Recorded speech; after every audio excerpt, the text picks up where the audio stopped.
இது சில பேரை ட்ரிகர் பண்ணலாம். ஆனா மாடர்ன் சயின்ஸ் வச்சு இதை எக்ஸ்பிளைன் பண்ண முடியுமா? உலகத்திலேயே மிகப்பெரிய கோவில் எது? கம்போடியால இருக்கிற அங்கர் வாட் தானே. அந்த கோவிலோட மெயின் டெய்டி யாரு? லார்ட் விஷ்ணு. சரியா? உலகத்துல 2வது பெரிய ஹிந்து கோவில் எது? அது அமெரிக்கால நியூஜெர்சில இருக்கிற சுவாமிநாராயணா டெம்பிள். ஆனா அங்க மெயின் டெய்டி யாரு? மறுபடியும் லார்ட் விஷ்ணு. 3வது பெரிய ஹிந்து கோவில் அது இந்தியாவில் இருக்கிற ரங்கநாத சுவாமி டெம்பிள். ஆனா இங்கேயும் மெயின் டெய்டி யாரு? லார்ட் விஷ்ணு. இது எப்படி சாத்தியம்? உலகத்துல டாப் 3 பெரிய ஹிந்து கோவில்களும் விஷ்ணுக்கே டெடிகேட் பண்ணப்பட்டிருக்குது. ஆனா ரீசன்ட் ரிசர்ச் என்ன சொல்றது தெரியுமா?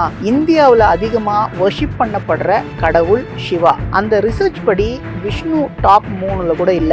அப்படின்னா இது எப்படி நடக்குது? விஷ்ணு வர்ஷிப் பண்ணினா வெல்த் கிடைக்கும். பணக்கார ஹிந்துஸ் எல்லாம் விஷ்ணுவா வர்ஷிப் பண்றாங்க. ரிச்சஸ்ட் பீப்புள் தான் பிகெஸ்ட் டெம்பிள்ஸா கட்டுறாங்க. இதுல இன்ட்ரெஸ்டிங் என்னன்னா விஷ்ணு வெல்த்தோட உருவகம். அவரு எப்பவுமே கோல்டால கவர் பண்ணப்பட்டிருப்பாரு. செல்வத்தோட கடவுளான லக்ஷ்மிக்கு கணவர் குபேரன செல்வங்களோட அரசன்னு சொல்லுவாங்க.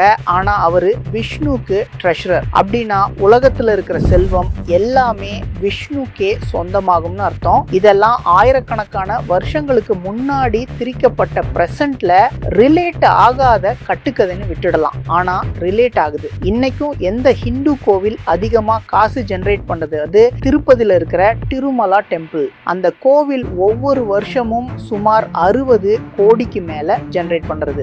அங்க மெயின் டெய்டி யாரு? லார்ட் விஷ்ணு. பத்மநாபா சுவாமி டெம்பிள்ல அண்டர் கிரவுண்ட் வால்ஸ் கண்டுபிடிச்சது ஞாபகம் இருக்கா?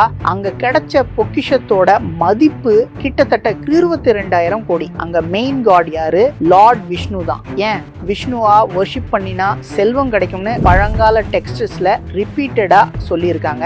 ஆனா இப்ப ரியல் லைஃப்ல இன்னைக்கும் இது எப்படி ஒர்க் ஆகுது? விஷ்ணுக்கு ரிலேட்டட் ரிச்சுவல்ஸ்ல ஏதாவது சீக்ரெட் சயின்ஸ் இருக்கா?